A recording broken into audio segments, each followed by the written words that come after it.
Despite an absolutely disastrous launch followed by several days of glitches largely caused by an unexpectedly high server load, Microsoft Flight Simulator 2024 is now soaring through smooth skies. After dozens of hours exploring the planet, building an aviation career, taking photos of landmarks, and just messing around in free flight, it's hard not to be impressed once again. Some lingering issues aside, Flight Sim 2024's new features and improvements have successfully built upon its 2020 predecessor's already masterful groundwork.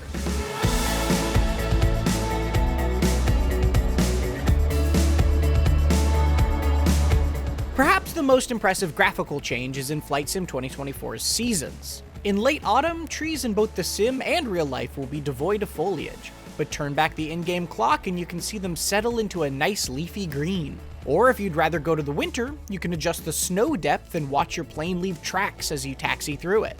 You can even set the date to April 8th, 2024 and watch the total solar eclipse that traveled across the United States, with a similarly eerie lighting to the real thing, which is pretty unbelievable. The improved shadows and lighting are particularly noticeable inside the cockpit. The light just hits in a way it didn't before. The scratches on the windows of your aircraft react exactly how you'd expect them to the point where they can even obscure your vision if you're flying with the sun in your eyes. It's another unexpected touch that adds so much realism. The most compelling new mode is the career option.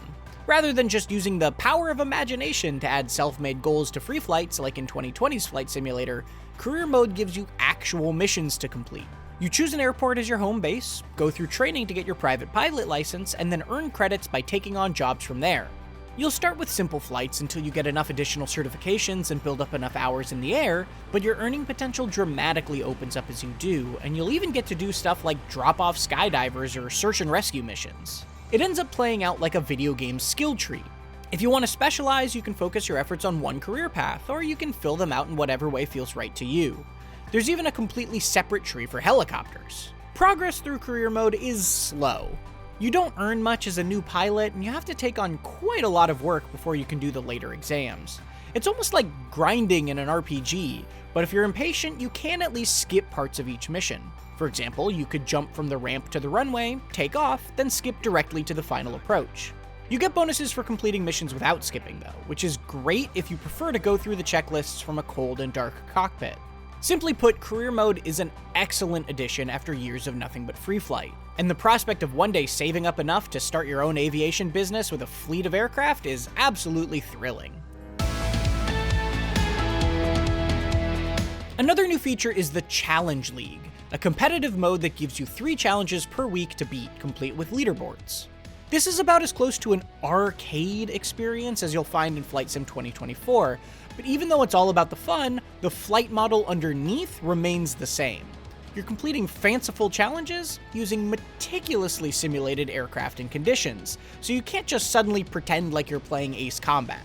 It's fun to check in each week and try to better your time or pass that next person on the leaderboard, and it's a good inclusion for the most competitive amongst us. But it's also not a standout of the new modes, and it isn't going to be the go-to for anyone looking to simply relax and simulate some planes. World Photographer, on the other hand, offers a different type of challenge, one that shows off just how detailed developer Asobo Studio was able to make the Earth's digital twin. In it, you're tasked with taking photos of various landmarks around the world while fulfilling certain requirements. For example, taking a photo of the Great Sphinx in Cairo on the September equinox with the sun setting over its right shoulder. Oh, and you need to capture that photo while on foot. Being able to land and walk around is one of Flight Sim 2024's big new tricks, and graphically, it can be pretty impressive if you have a system powerful enough to render things smoothly. The ground looks exactly how you'd imagine it, though the renders of the structures themselves vary wildly, from close to photorealism to buildings that would look more at home in GoldenEye. Regardless, it's really cool to be able to visit iconic places like the Sphinx on foot. In fact, the only real problem with walking around for World Photography mode is that, just like the planes, your speed is simulated accurately. And if you're used to playing first-person shooters or something, walking around at an actual normal human pace inside a video game is painfully slow. But it's awesome that there are literally hundreds of different challenges to keep you busy, and this mode indulges the sightseeing aspects of Flight Simulator perfectly. Probably the most incredible, interesting, and ultimately nerdy addition to Flight Sim 2024 is the Flight Planner. It's a web-based tool that does an excellent job of replicating the flight planning software and resources actual pilots use while planning their real-world flights. The concept itself isn't new, there have been apps doing this for Flight Simulator for a while, but this one is free and completely integrated, developed by one of Asobo's partners, Working Title. Since it's web-based rather than a mobile app, it's great that you can fiddle with it on any device with a browser. There's no fluff or extra welcome screens to get in the way.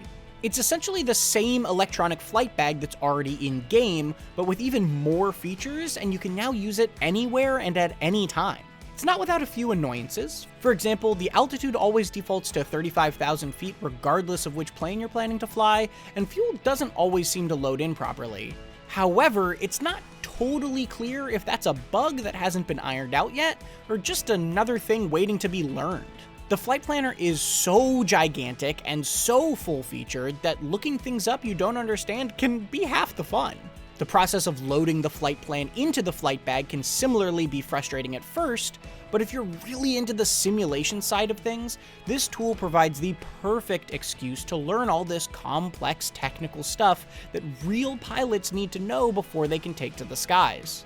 And holy cow, once you do finally get everything sorted, loading a flight plan you made on an iPad into Flight Sim 2024, sending the route to air traffic control, then to your virtual plane's avionics, ready for you to use either manually or with an autopilot system, is an awesome feeling. It doesn't feel like a gimmick either, it feels essential to the experience. And while it's unfortunate that it doesn't have a lesson plan to follow or any sort of tutorial, this is exactly the type of granular simulation you want. We have hit cruising altitude. You can safely unbuckle your seatbelt and move freely about the cabin. It was understandable to think Asobo Studio might not be able to capture the lightning in a bottle of 2020's Flight Simulator again. But Microsoft Flight Simulator 2024 is an astonishing follow-up once you take the time to get to know its new features now that its launch problems have cleared up. It's more than just simulating the experience of flying. You can use it to learn the technical side of how pilots actually fly planes, including the stuff that doesn't involve ailerons and elevators and trim thanks to the Flight Planner. Encountering some new term you don't understand is just an exciting opportunity to learn, so you can fly virtual planes on a digital twin of the planet Earth with as much realism as possible. It's not flawless, with some lingering problems in those new systems and tutorials that are lacking, or worse, non-existent, making Google a constant companion, but it's still hard not to be in awe of what's here. For more deep games to lose weeks of your life in, check out our recent reviews of Path of Exile 2 or Infinity Nikki. And for everything else, stick with IGN.